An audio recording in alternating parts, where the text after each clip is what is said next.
It's time! And now, introducing your host, fighting out of Las Vegas, Nevada, by way of Boston, Massachusetts, presenting live the Bostonian versus the book. Follow the show on Twitter at Boston versus the book. Here he is, Matt Perrault. Enjoy the show. Enjoy the show. Enjoy the show. Enjoy the show.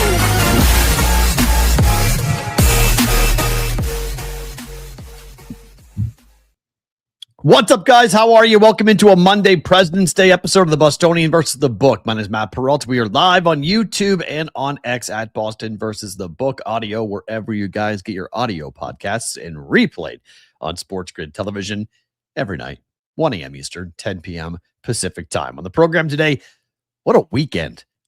A really interesting weekend. Golf, auto racing, and the NBA All-Star Game. Yeah, I know the Olympics are going on. I just lost a bet. I took a flyer on Sweden. Team USA, the women, not the men, but the women, have won like every game 5-0. And I thought, okay, can Sweden score one goal? If I got one goal from Sweden, 4.5. I took the flyer at the plus 130 price and said, all right, let's take a flyer bet. I did really well over the weekend. Let's do a heat check bet. 5-0 final. Team USA wins. Team USA covers the 4.5. There were, for like a blip, like a second, there was plus 5.5 in the market. And then that was bet down to 4.5. And that was the right number. 5.5 for Team Sweden. They covered that. They didn't cover the 4.5, unfortunately. So I lose a bet to start the day today. Got another one coming up in college basketball that we'll get into here coming up in a little bit. It is a brutal day for sports in terms of what's on the docket today. Like there's no NHL, there's no NBA, there is a little college basketball, but not a great college basketball slate. We are into the lull before we ramp back up for, and I have said this for a long time. You know how like after New Year's Eve hits, you know how New Year's Eve comes down and like it's sort of like this like rah New Year's, right? And then there's like this lull in January till we get to Valentine's Day. And then Valentine's Day kicks off the holiday season because you get Valentine's Day, you get St. Patrick's Day, you get Easter, you get Memorial Day, and then we go through, right? Like every month has its own. But that there's a 6-week lull between New Year's and Valentine's Day. Well, that's kind of where we are in the sports world. Like the Super Bowl depends on how you want to look at it. It's either the end or the beginning. I've called the Super Bowl New Year's Eve or New Year's Day. Like once we get to the Super Bowl, that is the beginning of the next sports year. And so you have the championship for the NFL. You could say it's the end, and that's fine, and that's New Year's Eve. And then you go into the new year right afterwards. So either or is fine by me. But we have that lull, right? We kind of have this period where there's not a lot after the Super Bowl until we get to March. And then when you get to March, you start to pick up some really cool things. So we've got a bunch of cool things coming down the pike in the month of March. Our friends at BetCris Arizona, they're the title sponsor of BvB. We will get to some cool things happening with Adam Bjorn. I had a very cool call today with our friends at Rabbit. They've got some cool ideas for the next couple of months for giveaways and cool things. You guys have done a great job with them. They were highly impressed with the impact that you guys made with Rabbit. So that's really cool. What's fun about these different properties is like BetCris doesn't see Rabbit as competition and Rabbit doesn't see BetCris as competition, because they're offering much different situations. And there's a nice symbiotic relationship there. And I couldn't be more thankful for BetCris because like Adam Bjorn's like, do what you got to do, man. Like we want to be part of the brigade. We want to sponsor the show. We know you have to go and do things. So we want to be the sports book. Like the exclusivity is on the sports book side. And even that isn't fully exclusive because I've got deals with other books that BetCris has already greenlit and said, go ahead, go right ahead. So it's very cool. I love where we are here from a sponsorship standpoint. I love the people we're working with. Huel is back this week. Love working with those guys. I ended up having this for breakfast. So these guys are back. You know, I'm not just a spokesman. I'm also a client type of thing when it comes to Huel. So more of those guys here in just 1 second. So a very, very cool thing. I don't know if you guys are like me, but I'm going to Florida on Friday. So maybe this is why. But I woke up this morning completely jacked for baseball. Like I am really excited to watch baseball this year. And maybe it's because I know the lockout's coming. And so I'm like, let's enjoy baseball because I don't think we're playing baseball in 2027. So let's enjoy it in 2026. But I think we've got the makings. If you take the Dodgers and you remove the Dodgers and put them into their own place, I think we're in for a really fun year in Major League Baseball. And I think we could have a lot of really cool things to watch, cool storylines to watch. I think the American League is going to be really interesting. And I think we have to tip the cap to the Tigers for doing that because they did the thing you're supposed to do. You're supposed to keep the best pitcher in baseball on your team. And they did that. And they added a really good one in Valdez. So they've got two really good pitchers at the top of the rotation. The Red Sox rotation is going to be really formidable. The Yankees are going to hit 1 billion home runs. The Orioles may be back. We'll see what they look like with their new look. You know, they've revamped their lineup. The Blue Jays just went to the World Series. So that's fun. We've got some cool things to watch in the American League. The National League is a mess. It's the Dodgers and then everybody else. The Phillies can't stop fighting with themselves. And it's like, Philadelphia and Boston they've always sort of mirrored each other. And there's like this relationship between the two cities because they're on opposite sides of New York. And they're all kind of like, you know, there's an inferiority complex that comes with both. Boston and Philly both hate New York for different reasons, but the Phillies just can't get out of their own way. Like unforced errors all over the place. They're criticizing their best player. They're pissing off Bryce Harper. I don't understand. I just don't understand. Like, what are we doing? Why would you piss off your best player? I don't know. It's a very weird, but Philadelphia is a market and a team that I want to see what they do because they're always there. The Mets, their owner came out and said, we could spend like the Dodgers. So why don't you spend like the Dodgers? Steve Cohen, you got the money. Oh, we could do that. So then do that. Like, what are you doing? Do that. Spend like the Dodgers. Go ahead. Raise the bar to everybody. So it's not just one team out there spending $1 gazillion. It's a bunch of teams out there spending $1 gazillion. Not that it's worked for the Mets recently, but you know what I mean? Find ways to be competitive. So tomorrow we'll get a baseball guest on tomorrow because it's a holiday for everybody and the kids are out of school. So people are all out of pocket and whatnot. But tomorrow's a baseball day. Tomorrow we'll start doing baseball because I'm really excited to watch baseball to see how it all kind of plays out. Opening line. Let's talk about the weekend. 3 very different type of events. Some of it worked. Some of it didn't. The good and the bad from both golf, NASCAR, and the NBA All-Star Weekend with the opening line.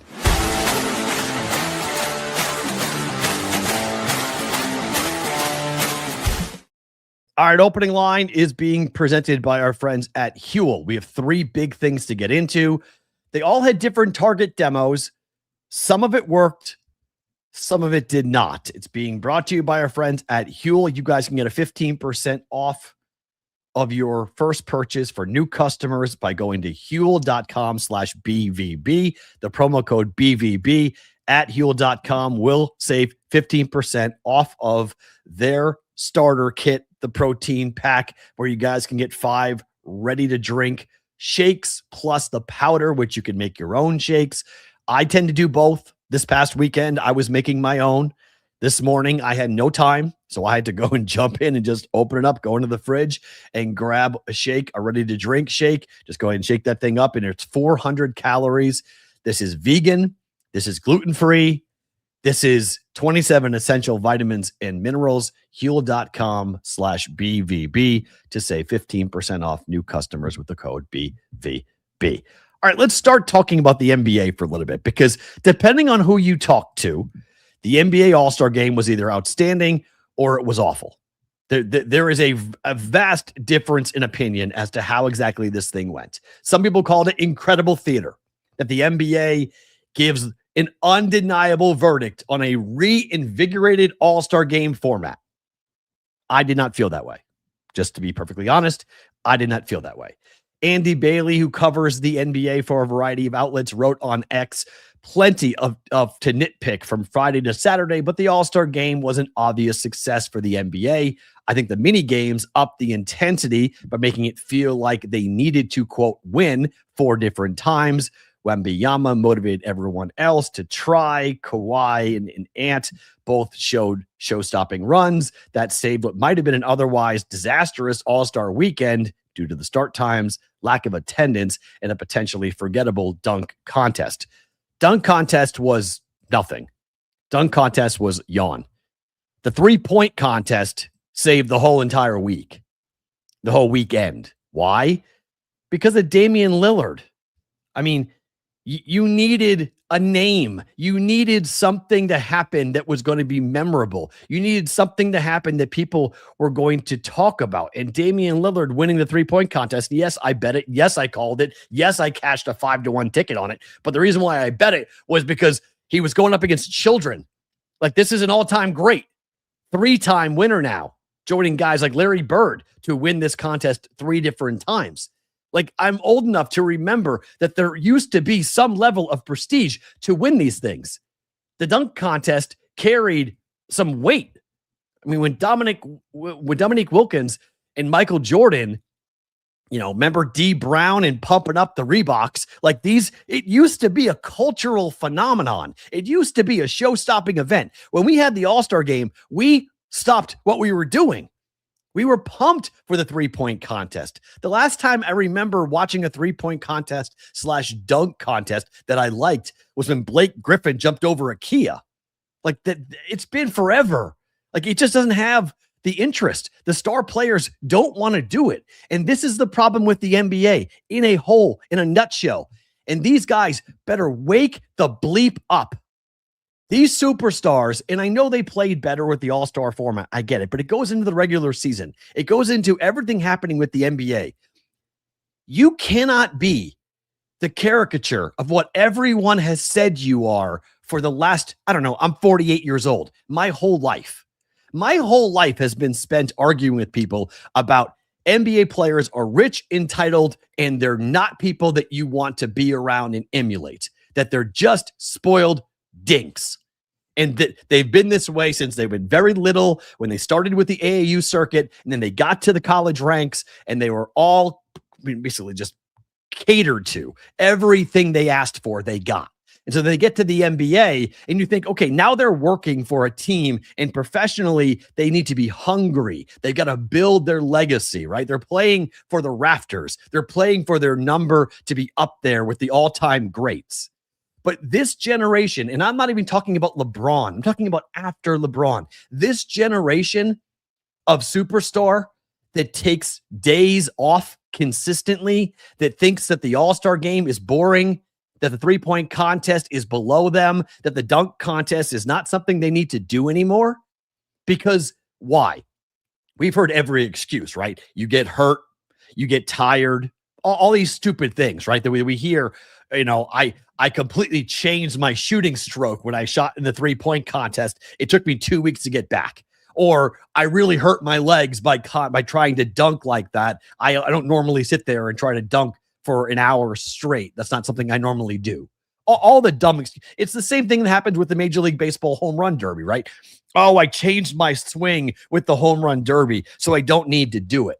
The reason why these guys feel like they don't need to do it is because we have told them that their leagues are established, that we are going to be there regardless. The reason why the NBA dunk contest worked is because the NBA was trying to sell itself to America still.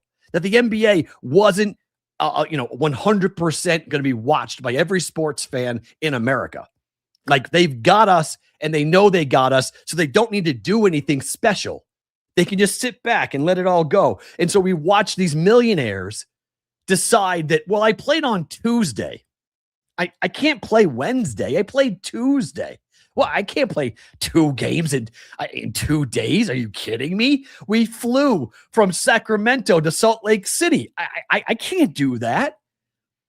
This is the problem, and it really shows itself during the All-Star game, during the three-point contest, and during the dunk contest that is involving people that you're just like, who?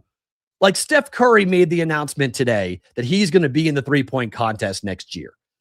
Why did he stop being in it to begin with? Why did we allow it? Like, there should be things in contracts. Like, players, if you're in the top 5 of three-point shooting, you should be automatically forced to be in the three-point contest. Like, I don't know how you do that with the dunk contest, but you know what I mean? There's got to be some level, and it can't just be money. Money used to drive these guys because they weren't making $1 bazillion. They actually, it was worthwhile. Hey, I'm going to pay you $500,000 for a single day's worth of work. Guys are like, okay, well, I make like, $1 million a year. So this is great. Like I'll make 50% of my salary in one day. Not anymore. We got guys making 40, 50, $60 million. What the hell do they care about the All-Star game? They're not responsible for anything. Like, we have created this entire environment where, like, I watched Damian Lillard and I was like, you know what?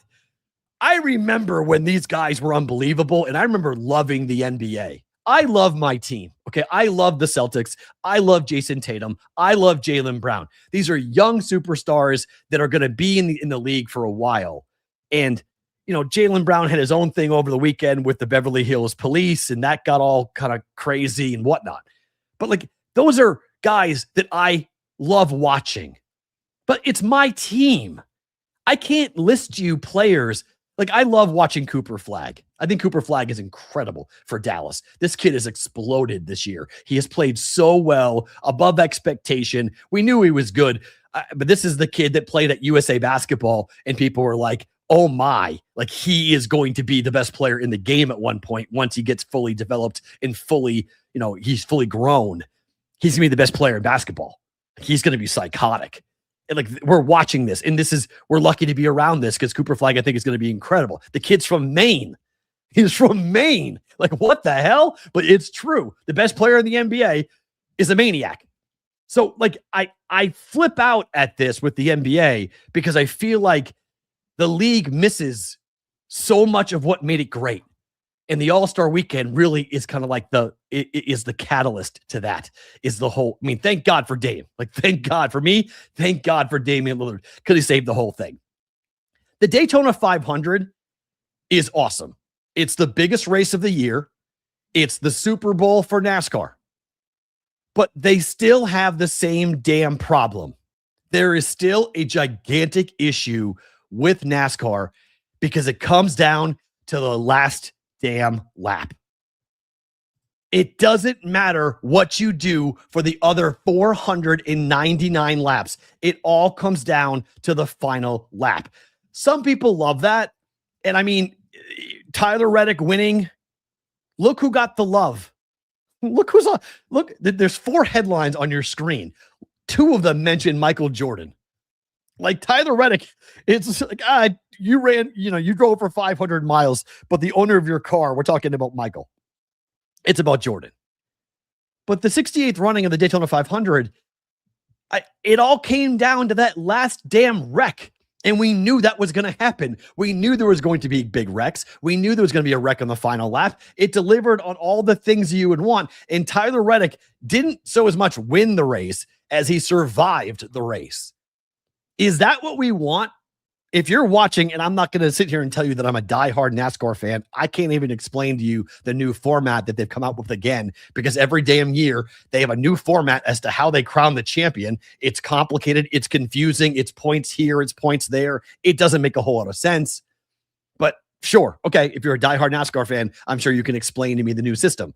But I'm watching Daytona, and I'm watching the race, and I'm watching bumper cars. Like, I'm watching like what I would see with, like, if I'm playing with my Mattel cars when I was a kid. Look it up, teenagers, if you don't know what Mattel cars are. But your cast iron cars, like, just all going in 15 different directions. This, I thought, was telling. This is the radio communication with Kyle Busch, who is running 30th at the time. 2 laps to go.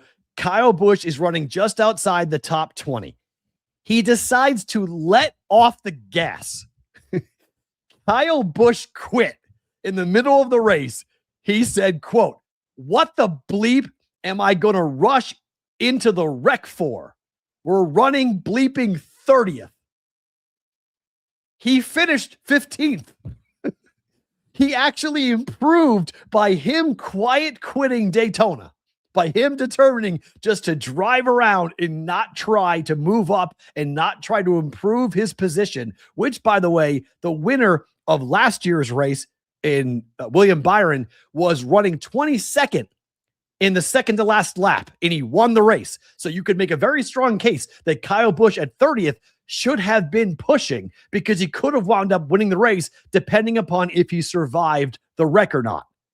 And Kyle Busch on the radio says, "Why am I going to rush into that? I know that wreck is coming. Why do I want to be a part of it?" And so he stopped driving. He just let it all happen in front of him. It was just like, let's let the whole thing explode. That's a problem. That's a problem for NASCAR. That, look, I love plate racing. I do. But if we all know that watching the race for 499 laps is stupid, just wait for the 500 lap. Just wait for it to happen. That's not good. That's not what you want. You don't want the audience to spike at the end of the race. You want the audience to watch the whole thing. And that's why they implemented the stage racing, trying to create different environments where folks want to watch it, right? I mean, I know everyone, and you guys in the chat are talking about this, that whatever Michael was doing after the race, I don't know what Jordan was doing. I have no idea. He that was a horrible look for Michael Jordan. I get it. Like, maybe he was just trying to, goose the kid and I don't know. In today's world, just, can we not fondle kids at the podium, Michael? Like, can we not do that, please? Like, can someone grab a hold of Michael Jordan and say, "Dude, what are you doing? Stop it. It looks creepy as hell." But that's beside the point. I don't know what is going to happen with the sport, with NASCAR. They have gone through so many different iterations, but this is why, in my mind, running the Daytona 500 in February and having your biggest race be the first race that anybody pays attention to is such a massive problem, because there are no storylines to pay attention to nationally. Inside school, I get it. Speed Week, I get it. I used to do a show with Joe Nemechek. His son, John Hunter, was running near the front for most of the race. It was cool to watch. John Hunter has become a hell of a driver. And he was, when I was working with the Nemecheks, he was a truck driver. He ran in the NASCAR Truck Series. And now he's running a cup seat, and he's doing an incredible job. And he's going to be a driver worth watching. And I love, John Hunter's a really good kid, and his dad is a really good guy. And so I loved my time being close. And they brought me to the Poconos. They brought me to the pit boxes in Vegas. They brought me to Houston, to Texas, rather, to Dallas, to go down there. So if you're going to run this, you have to run the Daytona 500 in May. Run it and I know the heat of Florida and whatnot, but there's no storylines. There's nothing to watch. There's no drama. There's nothing to get excited about. It's all about the future. It's all about the year. It's not about the past. And when it comes to big races and big moments, you want to have, hey, when they were running in wherever, in California, or they were running in Charlotte, these guys got into each other and got into a big wreck, or these two drivers are the two drivers to watch because they're having both incredible years. It doesn't make any sense anymore. I would totally invert the season. The last race, yeah, I agree. The last race of the year should be Daytona, not the first. I've been covering NASCAR ever since I moved to Alabama, and been close. As I said, I've been close to race teams. I've been in pit boxes. I cover the sport as closely as I can. I bet the big races. I don't bet a lot of them, but I bet the big races like Daytona. And watching that race yesterday, I just was watching the whole leaderboard going like, there's no drama. There's no storylines. There's no knowledge of what these guys have had against each other unless you're going back to a previous season. And then you got to be a really, diehard. That's hard to do. And finally, in all of this, we come to Colin Morikawa, who had a ridiculous 18th hole. It made for some insane television as a golfer ahead of him hit the ball into the water on the beach on the 18th green. And it took him 30 minutes to go from that shot, his second shot on the 18th hole at Pebble Beach, to putting the ball into the cup. Colin Morikawa was tied at 21 under par with M.W. Lee. If he birdies, he wins the tournament. If he pars, we're going to an OT. We're going to a playoff. And everyone's having to sit around and wait. And Colin Morikawa has to sit and wait. This guy hadn't won a tournament since 2023. Scotty Scheffler shot a 9 under yesterday, 7 under on the par fives. He eviscerated that golf course yesterday to put himself at 20 under par. But Morikawa is sitting there in the rough, really, waiting to hit his second shot. I guess he was in the fairway. Yeah, sorry. He hit his second shot out of the fairway on 18, trying to birdie to win his first event since 2023. He does it. He wins it. And then afterwards, he's able to go to the media and tell everyone that him and his wife are expecting their first child. And they hadn't told anybody yet. They had just started telling people. And he had said to his wife, could you imagine if I win this tournament and I get to tell the world that we're having our first child? How amazing of a moment that would be. Now, that is huge for the PGA Tour. That is huge for the Genesis coming up next week, because Colin Morikawa, that's his home course. The Genesis, after the fires that moved that tournament away from where it's going to be this weekend, where it's traditional spot, it'll be back there next week. And now you've got some storylines. You got Colin Morikawa, who played well, wins his first tournament since 2023. You have Scotty Scheffler, who put together an amazing, 9 under final round Sunday, shooting a 63. You had Sepp Straka, who played really well down the stretch, and Sepp Straka came in tied for second at 20 under par, or 21 under par, sorry. So you have all of these now, some storylines heading towards the month of March, which then starts the countdown to Augusta, which is the first major of the year. That's what NASCAR needs to figure out. How do you build those storylines to get people who don't love NASCAR to watch NASCAR? Because people who don't love golf loved the moment between Colin Morikawa and his wife. That was humanizing. That was a special event. That was a tearjerker. She's crying. He's crying. Like it's an emotional event that most people who have had a child, not to announce it to the world on national TV, but you know what I mean. You can relate to the moment. You can relate to the mood going on with Colin Morikawa. So this is my problem with golf or with NASCAR when it comes to when you see it with golf, because all three of these events were going on simultaneously. The NBA All-Star game kind of started afterwards, but it was just the warm-ups had begun. So you have all three of these things competing on a Sunday without the NFL. The first time we've had no football on in the NFL on a Sunday dating back to the summer, to August. So these three events are all competing for your attention. And there were some good in all three. I think all three have some issues. Golf is boring. Golf takes a long time. Watching, Colin Morikawa sweat and suffer in the fairway for 30 minutes waiting to hit the biggest shot of the day. Yeah, that was bad. That was bad TV. Nothing you can do about that if the PGA. That's just the way the game goes. But that's why people don't like golf, because golf is boring.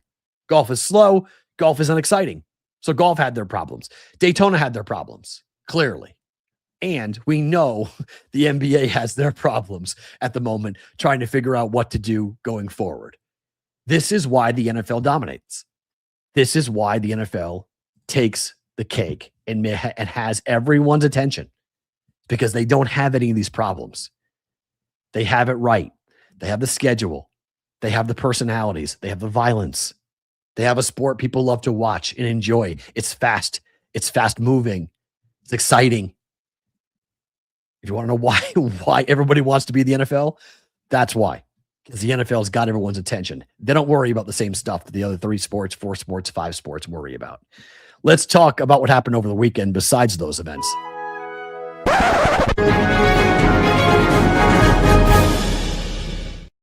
All right, more than just what happened last night, what happened this weekend, including what happened today. The Dolphins are cleaning house. The Dolphins have cut or will cut Tyreek Hill. He will turn 32 in March. The dislocated knee and torn ACL is a huge issue. Most doctors believe that Tyreek Hill will never be the same wide receiver that he was. The Dolphins are saving $22 million plus against the cap by cutting him, but they were not done. They are also going to release 2-time Pro Bowl pass rusher Bradley Chubb, the 29-year-old free agent in his 2 full years with the Dolphins, wound up 20 sacks, 8 forced fumbles, 117 tackles. There's going to be a lot of people lining up to grab a hold of Bradley Chubb. Bradley Chubb is going to be a highly coveted defensive edge rusher in the NFL this offseason. Now, Tyreek Hill, kind of a different story. You most likely will see a team take a flyer on Tyreek Hill, but the cultural issue that he presents for your locker room, the fact that he can be not the greatest of teammates and he can be a me guy at times is a little bit scary.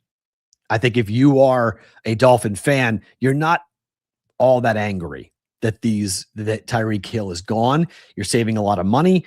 And this is a new regiment, this new regime, right? This is a whole new coaching staff. This is cleaning house. This is starting over again.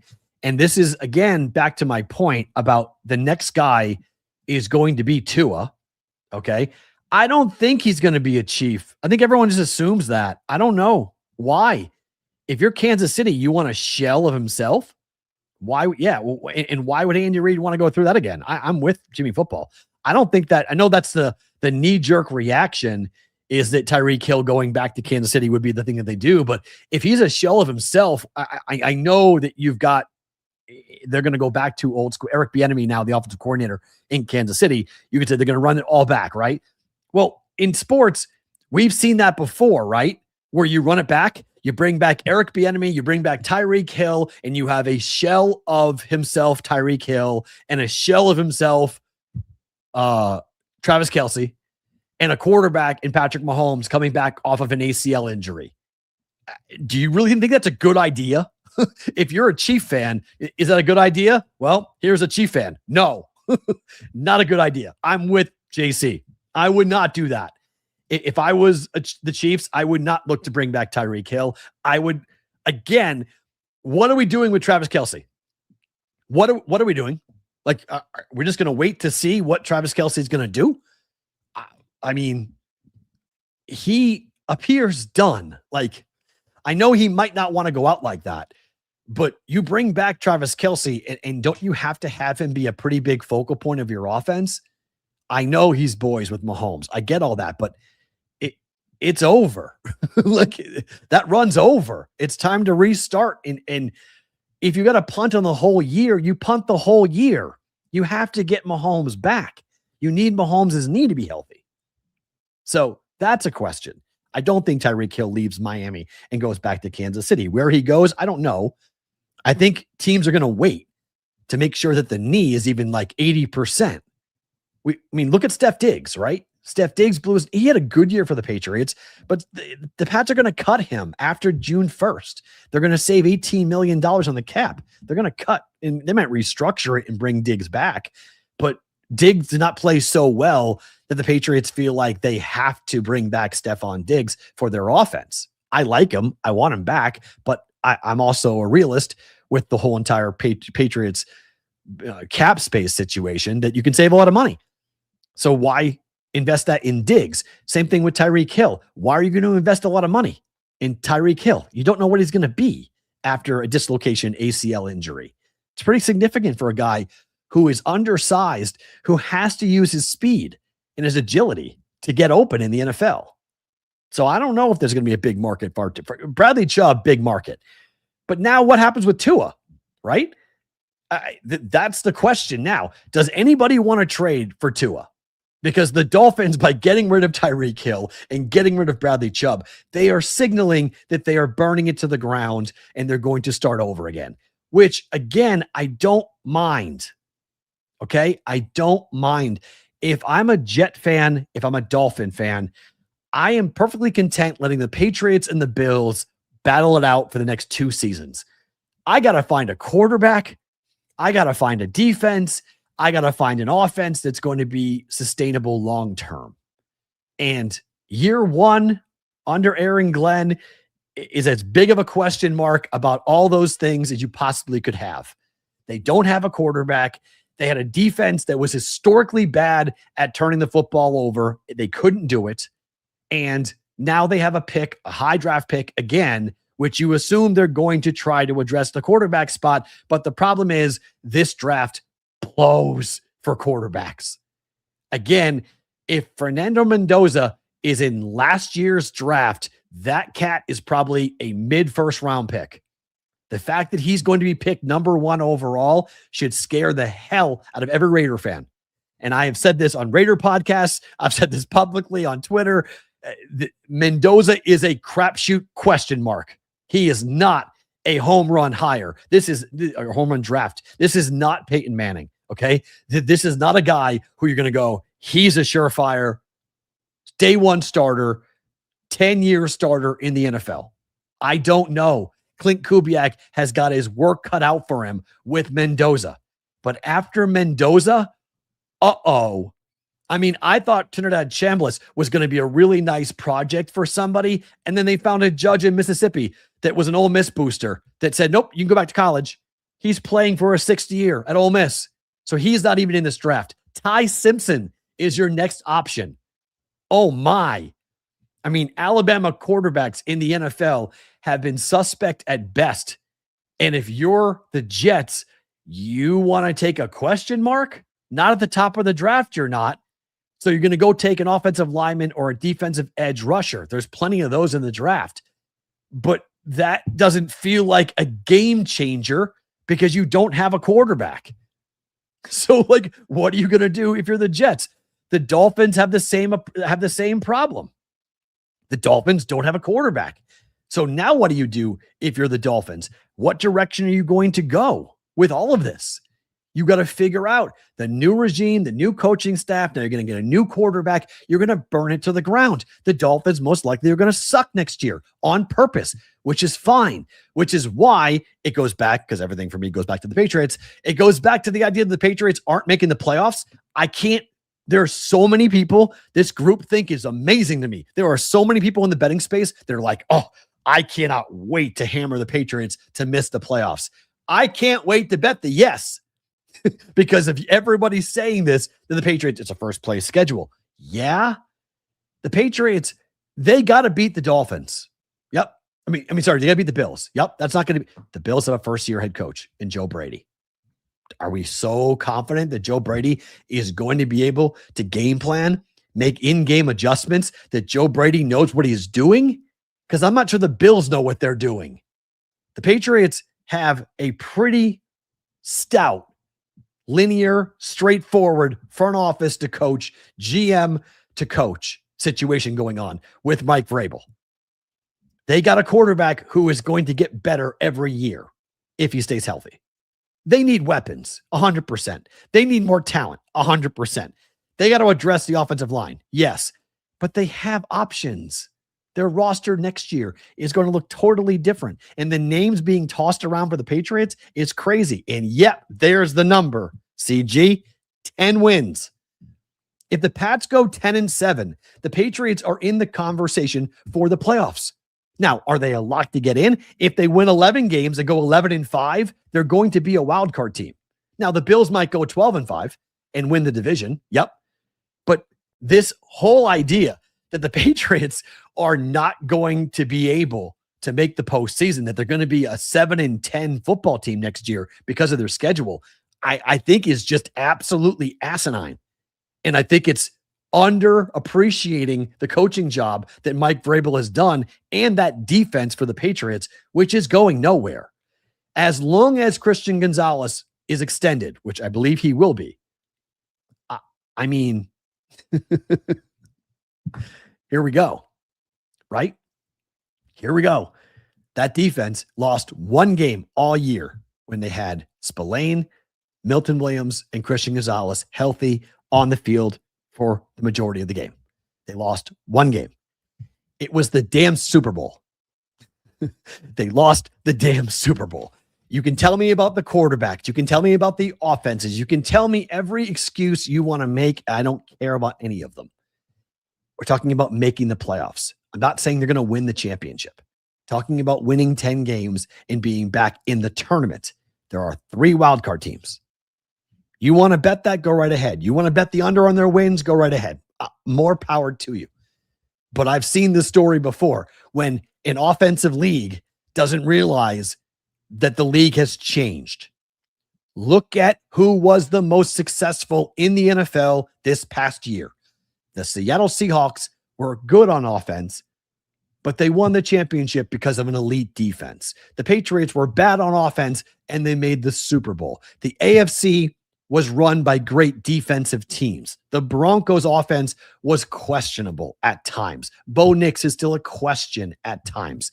They made the AFC championship game. They won 14 games. They were the number 1 seed.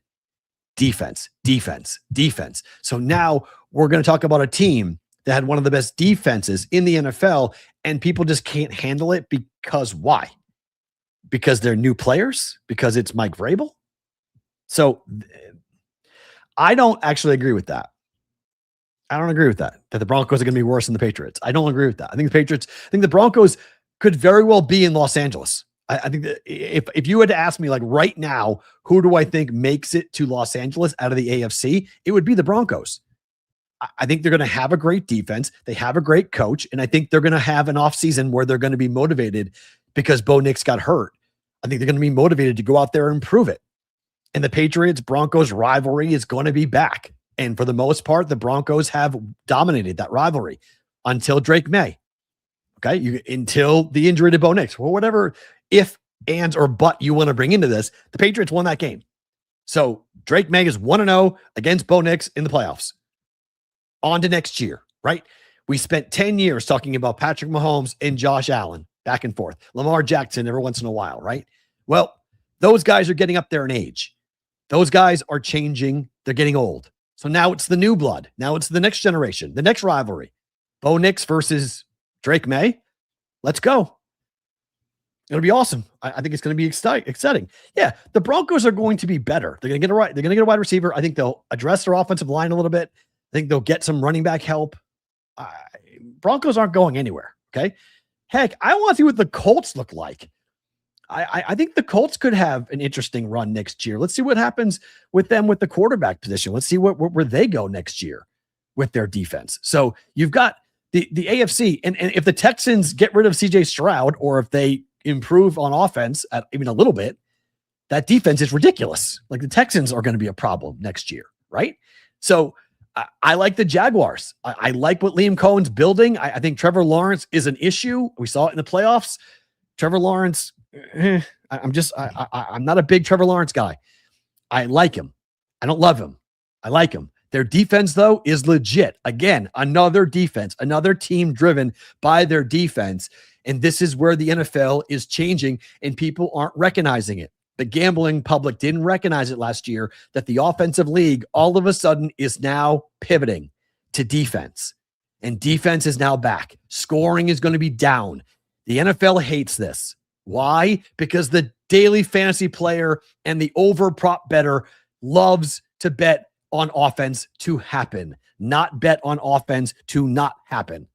And so that hurts the product. It hurts overall audiences. It hurts ratings when the games are like what the game was in the Super Bowl, right? 9-0 at halftime. Nobody liked that. Same thing with the Patriots and the Rams, 13-3. Nobody liked that.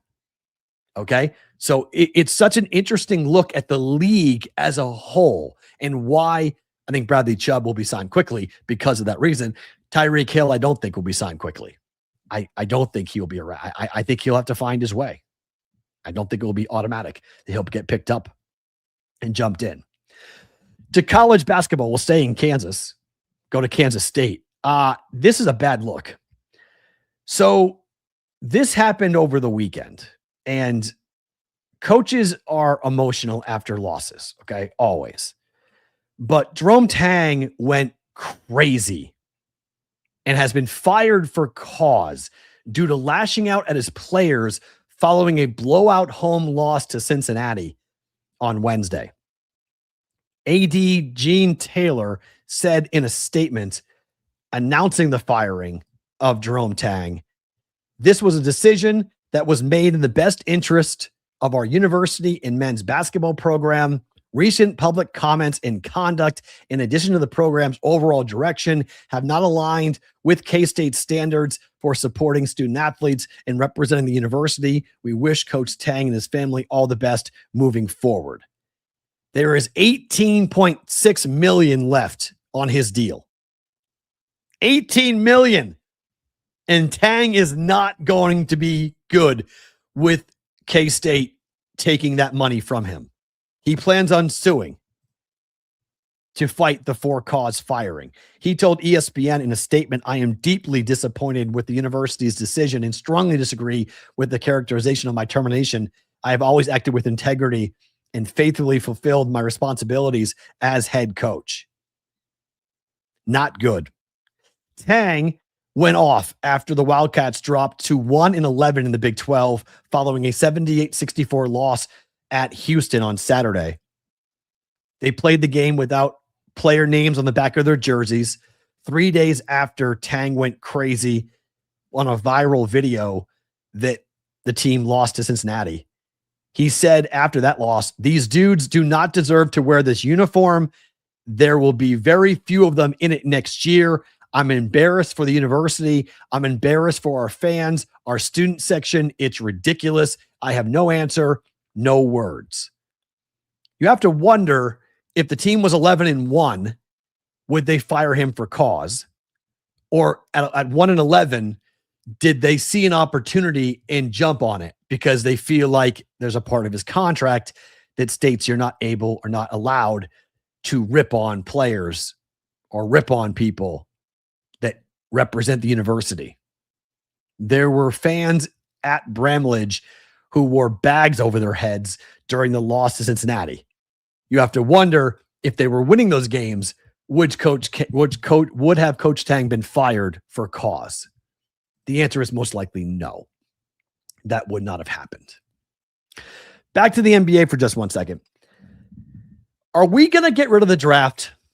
Is this real, or is this just posturing? What do you guys make of this? Adam Silver over the weekend said that all remedies for tanking now on the table, and the way that the NBA would fight tanking, because there really is nothing they can do except a nuclear option, in my opinion, of deciding to take away the ability for the worst team to draft the best player available. The theory would be the players would enter into a pool, and teams would then negotiate with those players, and the team with the deepest pockets and the team willing to offer the best contract would get the player. Now, this is, I'm not sure if this is real. I'm not sure anybody would sign up for this. You know, having the worst team getting the first pick in the draft is such a gigantic part of just general sports, right? We're just used to this. The NBA, Major League Baseball, the NHL, the NFL, like this is just, we have a draft. But hockey and the NBA, because they play so many games, have a difficult time with this. Players can change a franchise, more basketball than hockey, but still, if you have a chance to draft Connor McDavid, you know that your entire franchise, the direction is going to change when you draft a guy like Connor McDavid. So you want to make sure you have the first pick, and so you lose on purpose. The NHL doesn't have tanking problems. It's harder to tank in hockey than it is in basketball, but in basketball, it's a for real problem. It's hurting the public. It's hurting the product. It's hurting everyone. And I think there's going to be a big question about the future of the NBA and what they do to stop this from happening. I'm not exactly sure, but taking away the draft as a Celtics fan, I think there's some real benefit to do this. If you allow the deep pocket teams to have a crack at building the best roster for rookies that are available, I mean, it's hard to imagine this going well. It's hard to imagine this being a benefit to a small market team like a New Orleans or a Charlotte. This feels like this would benefit all the big, high profile and deep pocket teams like the Lakers, like the Clippers, like the Rockets and the Celtics and the Knicks and the Sixers, where if you've got big time dollars, here we go. Has tanking proven not to work? I don't know. I don't know if I would agree with that, because, you know, you could say the draft lottery, the Dallas Mavericks getting the first pick after losing Luka or trading Luka to the Lakers looks like it was fixed. Okay. It looks like it was fixed. It still looks like it was fixed. It still looks like it was shady. And so I don't know if I could say tanking is proven not to work. It's just, you should probably be on the right side of the conspiracy to get the best players. Yeah. Celebrini is amazing. He's amazing. That kid is, I can't wait to see when that kid really turns into something when he grows up. Whew, he's awesome. He's absolutely awesome. Yeah. Because it was fixed. Yes, I agree. It was fixed, but you just need to be on the right side. So does tanking not work? I don't know. You need to be on the right side of Adam Silver. You just need to make sure that the commissioner wants to give you the best player to replace another generational player who then you traded away for a guy who you then traded to the Wizards, because that's how that trade was so great for the Dallas Mavericks. So I don't know. I really don't know what the answer is for the NBA, but I just think that taking away the draft is a bad idea. I think taking away the draft is a bad idea. I think the draft is a fun part of the NBA calendar. I think it's a fun part of watching college basketball. But we obviously have a big problem with tanking, and we always have it's not just tanking, it's resting of star players. It's, not playing on back-to-backs. Like there's just so many problems that are going on right now. There's just so many issues with the NBA. But I think Adam Silver's had it. I think Adam Silver really is sick of the questions because they don't appear to be in control. And I think that's a problem. They don't appear to be in control of what's happening. And I think for a lot of people, when you look at leadership, I've seen a lot of, more than normal, people calling for Adam Silver to be fired. That it's time to go and get a different commissioner to have new leadership, because the current leadership is not doing anything to help grow the game, fix the game, or solve the problems affecting the game. Adam Silver is so much focused on these international games and expansion to Seattle and Las Vegas that there's not a lot of teeth going on at the moment to fight back with these star players, with the teams. So threatening to kill the draft could be one of them. Yeah. I think this is a generalized feeling, James, that Adam Silver has lost control. And that's why some people think, and it's some very vocal NBA opinion makers have stated that Adam Silver is appearing to have lost control of the league, and that a new voice might be needed. Somebody else might be needed to step in and try to direct the entire organization, the NBA, the association, to a better place. And killing the draft, probably not a great idea.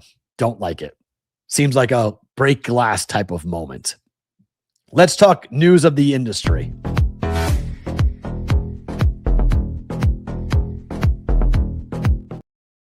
How do I know that we have sort of jumped the shark when it comes to sports gambling controversy?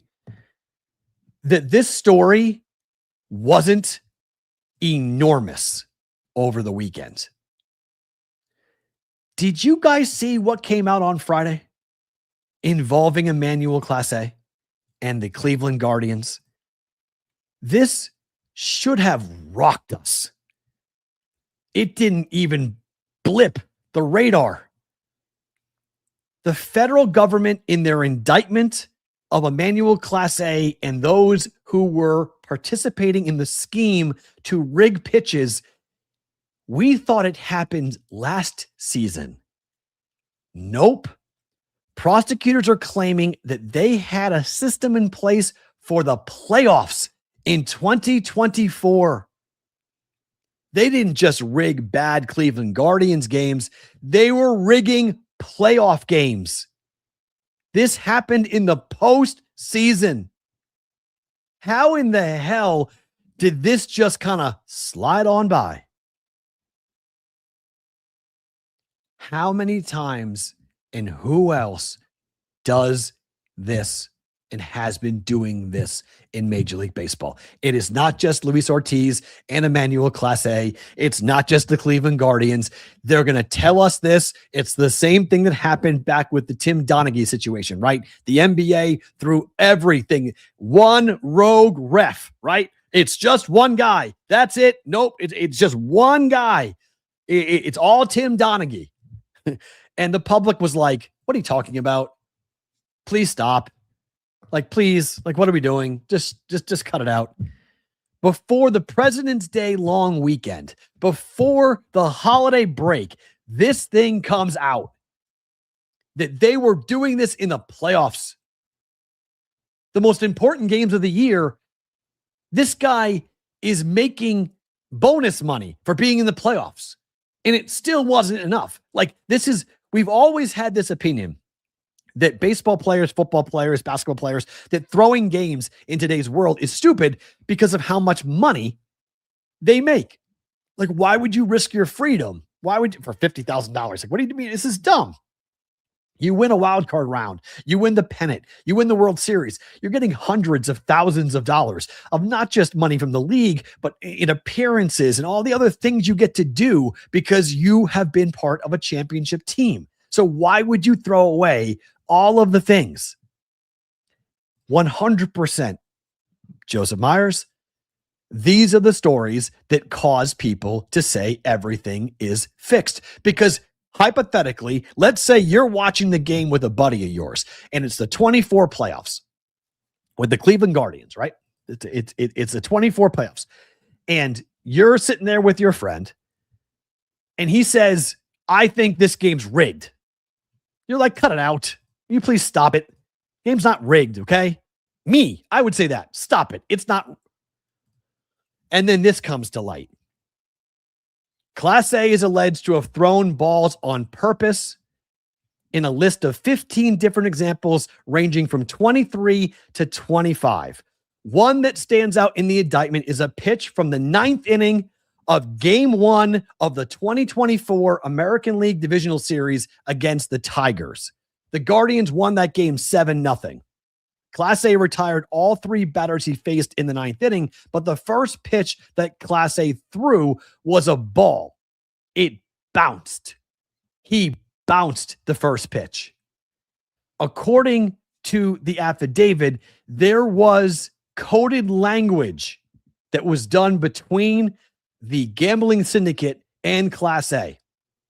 They would text things like, throw a rock at the first rooster in today's fight. And then it was answered, yes, of course. That's an easy toss to that rooster.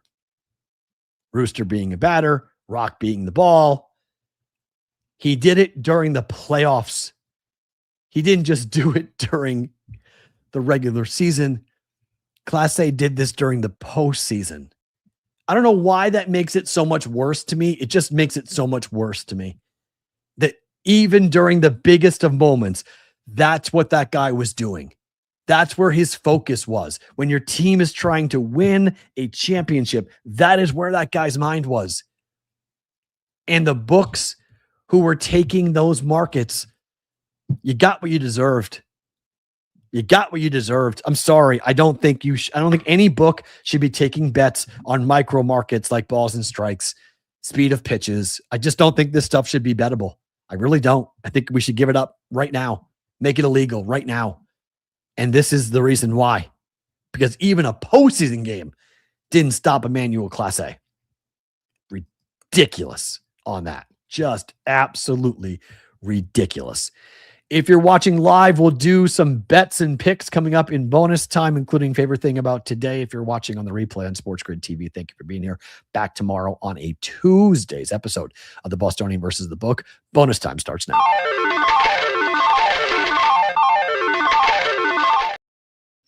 All right, I only have one bet, but we'll make one bet for tonight.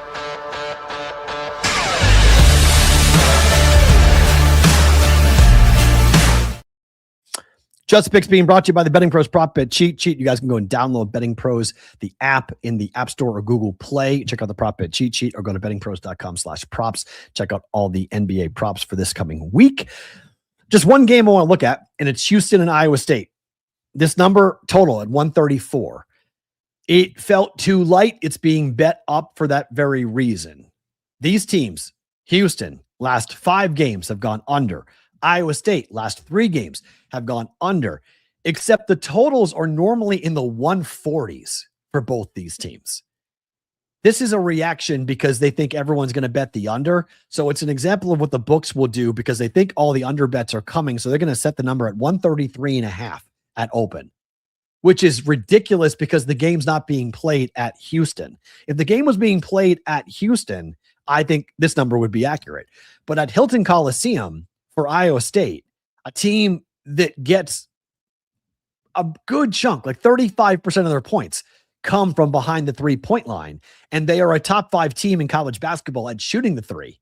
That while Houston is great defensively, Iowa State's going to shoot well. They're at home. It's rare to see a team shoot poorly. So you have a game in which you think Iowa State's going to score and shoot well versus a Houston team that may need to hit threes to keep up with Iowa State, because if you're playing 3 versus 2, you're going to be behind and you're going to lose. So Iowa State coming off of a big win against Kansas. They lost the previous game to, I believe it was TCU they lost to, and then they came back home and they whipped up on Kansas. So that was big. And now they stay at home, and Houston goes up there for a rocking environment. There's no campus classes today, so the kids are going to be boozing all night, all day. So it's going to be a massive party for this game at Hilton. The environment's going to be awesome. And I just think 134 is too low. Let me see where that number currently resides. Let's see. It opened at 133. It's now up to 135.5. So I have 134. You can get 134.5 at FanDuel. You can get 134.5 at Hard Rock, 134.5 at Fanatics, but everybody else is either at 135 or 135.5. So the call is out to bet the over. Maybe it's a good thing. Maybe it's a bad thing, but I think we see points. I think this is, KenPom had this at 137 for a projection. So you normally don't see 3 points. That's a big swing. It's a whole bucket. It's a whole 3-point difference. So you normally don't see stuff like that, but pretty interesting for tonight. It's there's Duke and Syracuse on, and then Houston and Iowa State. There's just nothing really all that exciting sports wise tonight. Gets back tomorrow, gets back with Olympic hockey tomorrow. Thank goodness. But I've done very well betting on the Olympic hockey men's. Women's I just lost, but men, I've done very well with it. I like it a lot with that. I'm 4-0 so far on bets for the Olympic hockey. So we'll see what we do coming up here for the rest of the tournament for USA and Canada and whatnot. But that gets going tomorrow. It's a day off today for the men's for the Olympics. So not a lot to bet on. College basketball, Duke, Syracuse, but the number is 19.5. What's that up to now? Duke, Syracuse is 21. It's a 21-point number for Duke and Syracuse. No, thank you. Not getting involved with that game. Houston and Iowa State's kind of it. That's the only game really tonight to pay attention to. But favorite thing, that's not right. Favorite thing about today.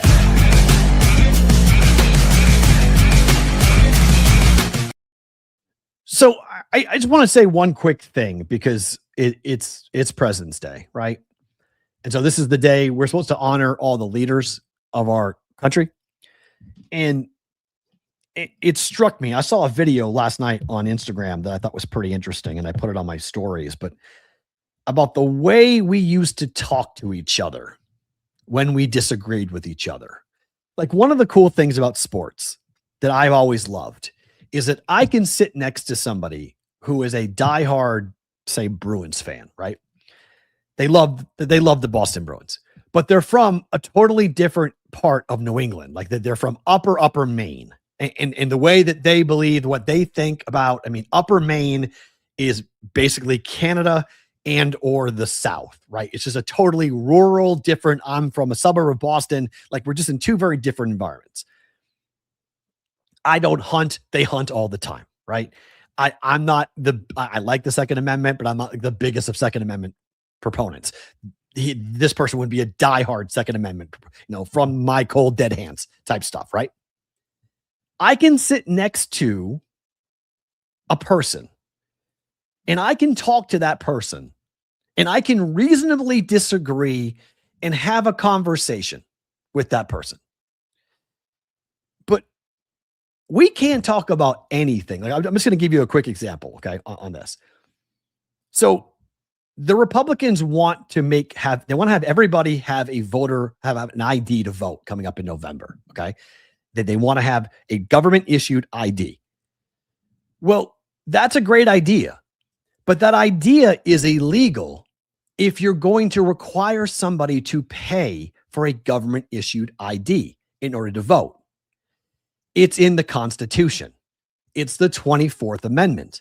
You cannot have anybody spend dollars in order to vote. That is called a poll tax. That is in the Constitution of the United States.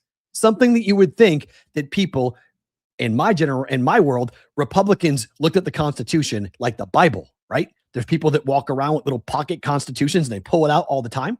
So if you are a constitutionalist, if you believe in the Constitution, you cannot require someone to have a government issued ID in order to vote unless the government pays for that person to get the ID, meaning it's free. You can do that if you want, right? So that comes out. I put that on Facebook. And as you would expect, Facebook, it turns into like this whole big argument of like, I don't understand why people can't have IDs to vote. This is ridiculous. Until you point out certain things like women who change their name when they get married, but don't change their name on the government voting roll. So their ID and the voting roll is different. So they have to go get a new ID in order to vote. Right? They got to change it because the government says you're Miss Johnson, but you haven't changed your ID yet because you got married 2 years ago. And so you're still Miss Smith. So you have to go and get a new ID that says Miss Johnson. You must pay for that to happen. Okay. So that person cannot be required. We all have driver's licenses and social security numbers. I'm not saying people don't have the ability to have a government issued ID. It's the idea of requiring that for the entire country of 18-year-old people or higher, that in order to vote, you must have a government issued ID. So there's numerous problems with that, but more importantly, the biggest of which is it's against the Constitution. But people don't hear that. They hear immigrants. They hear stealing of elections. They hear all these different things that aren't in reality. The Constitution, our founding fathers, those people that we held up on President's Day as the smartest of the smart, they thought of this ahead of time, not specifically to a government issued ID or a driver's license, but they said that nobody should have to pay anything to vote. And that doesn't fit with the narrative for people. And so you get into this whole Facebook thing of all I'm saying to people on my Facebook page is it's the 24th Amendment. And they can't handle it. They can't handle the idea that the 24th Amendment is in the Constitution, that the poll tax says you can't do it. They can't handle it. They flip the fuck out. And so it's you're an idiot. You're a moron. We just go. It evolves into this name calling thing. When it's just basically in black and white. It's right there at the foundation of our country. It's in the Constitution. So this is why we used to be reasonable. We used to be able to have a conversation about facts. We used to be able to talk to each other. I was watching a video of Mitt Romney and Barack Obama in their presidential debate. in how cordial they were to each other, how nice they were to each other. They respectfully disagreed. The famous clip of John McCain, when someone called Obama a Muslim, he took the microphone away. He's like, he's a good person. He's a good guy. I just fundamentally disagree with the way he thinks, but he's a good person. He's a good family man. And on President's Day, as sports fans, we have to lead the charge of this, because we've been the one that have done this, where we all can find common ground. We all can find something that we can be respectful. Either we're all fathers, or we all love football, or we all love basketball, or we all love debate, or we all love sports gambling. Like, there's so much more out there that unites us than divides us. The internet sucks. Like, I'm 48 years old. I grew up thinking that the internet was going to be this amazing thing, that we had access to all this information, right? We had access to all of these amazing answers to questions that have plagued us for so long. And instead, I'm playing fucking whack-a-mole with my daughter about what is AI and what is not, what's real and what's not, what video has been created, what video is actually happening, what video is not actually happening, what has been created out of thin air and what is real. Like, that is just bonkers, that we have to sit here and have these conversations about the reality that we have created. And so the internet is dividing us so fast. It's the reason why we don't talk to each other. It's the reason why we can't have a reasonable conversation anymore. And maybe we're all going to reject it. Maybe we're all going to say we're done with this. And maybe we all, say fuck Skynet and we're going to get away from it. And, we all decide to blow up our machines. I don't think that will happen. But I do think I'm 48 years old. I'm entering the back nine of my life, right? I'm entering, and I'm very aware of that. And I'm watching my daughter's generation. She's 11 years old, and I'm watching the way school is being taught. And I'm watching the way these, she's taking tests on computer after hours. Like, they're assigning tests on a computer that's not during school hours. I'm like, what the hell are you doing? Like, what the hell? Like, what are we doing? It's beyond weird to me that we are just allowing the computers to do everything. And we're not having the typical human to human contact. And we have lost such a basic amount of humanity and respect to each other, just to be able to talk to each other, just to sit across a table, having a cup of coffee and saying, I think X, you think Y. Can we talk about it? Can we discuss it? Rather than firing off a fuck you tweet or a, you're an asshole text. Like, that's just where we are.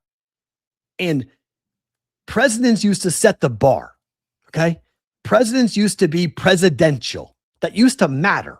Being presidential used to matter. And I'm not trying to go political, but there is a very large thing that never really gets talked about by Republicans who voted for Trump, about the lowering of the discord and the lowering of the way our society talks to each other. Because we got a guy at the presidency who fires off all sorts of crazy things on the internet and tweets all the time and says things that are blatantly lies, blatantly false, and he says it on purpose. And we all just shrug our shoulders. Like, I'm old enough to remember when Republicans flipped out over Barack Obama wearing a tan suit because it wasn't presidential. Like, this is in my lifetime. Rush Limbaugh did like 2 weeks of content on this stuff about, like, that wasn't allowed. Like, you can't do that. Forget politics. It's behavior. It's just what we are now allowing people to do and what we consider to be appropriate, right?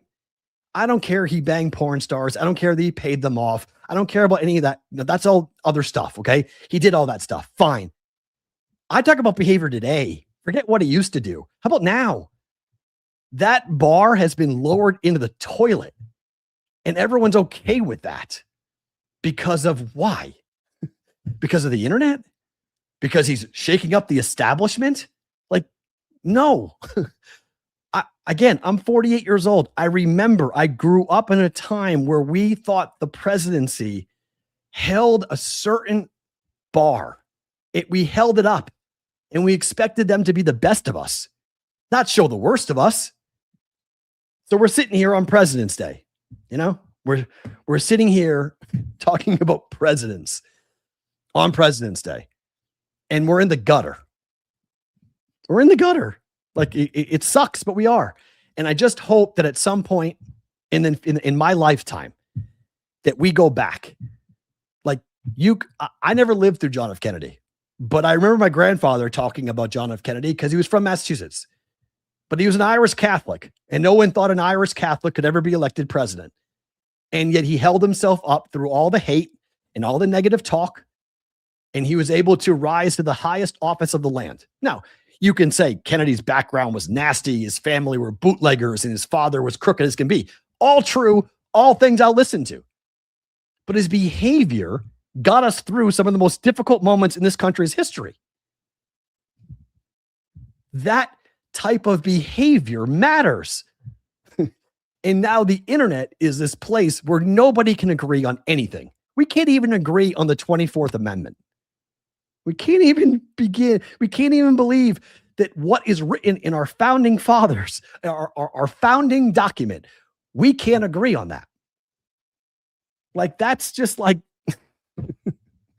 so on President's Day, I just hope that whoever's president next, right, left, center, I don't care, whoever's president next, can we at least go back to just trying to set a standard for our kids about being civil and try to turn down the temperature on everything and not lashing out and hating on everyone and blaming everyone and talking about people's religion, people's color of skin, all the things we currently are living through, where I think if you took our founding fathers and moved them from 1776 to 2026, and you would say, is this what you thought you were building?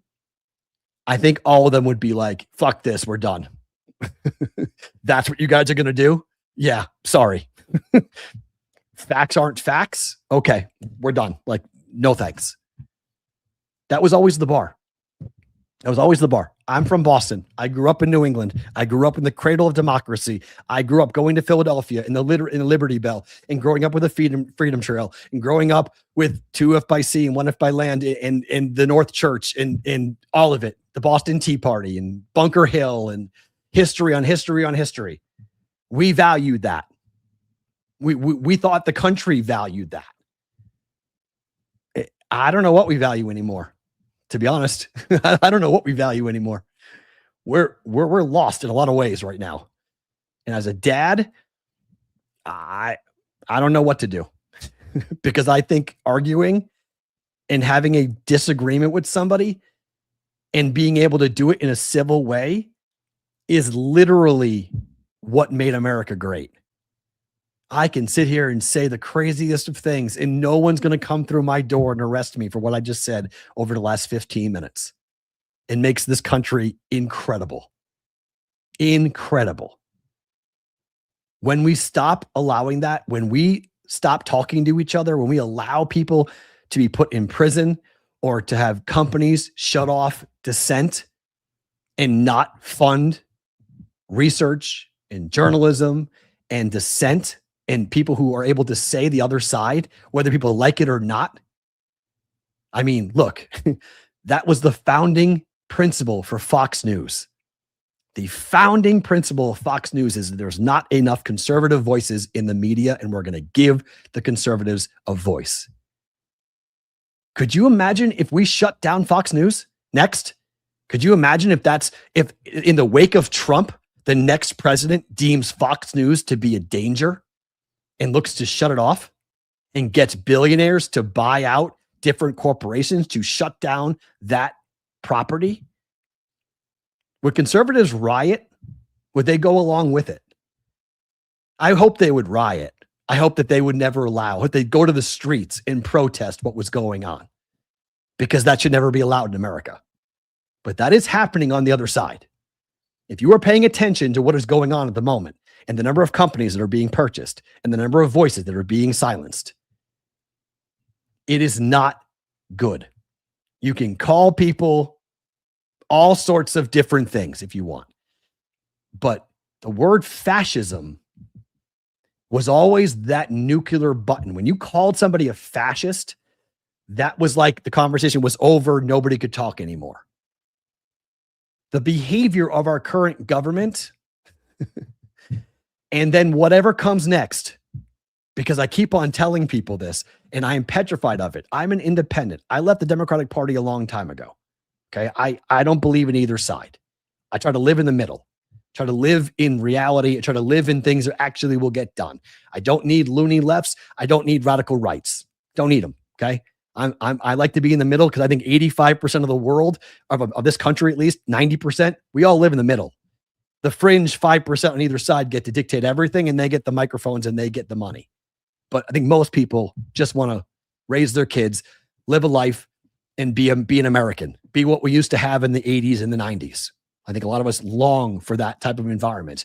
You know, back when people were pissed off about the Dixie Chicks, saying things about our president in France, right? Remember that whole time? Remember that start of all the nonsense?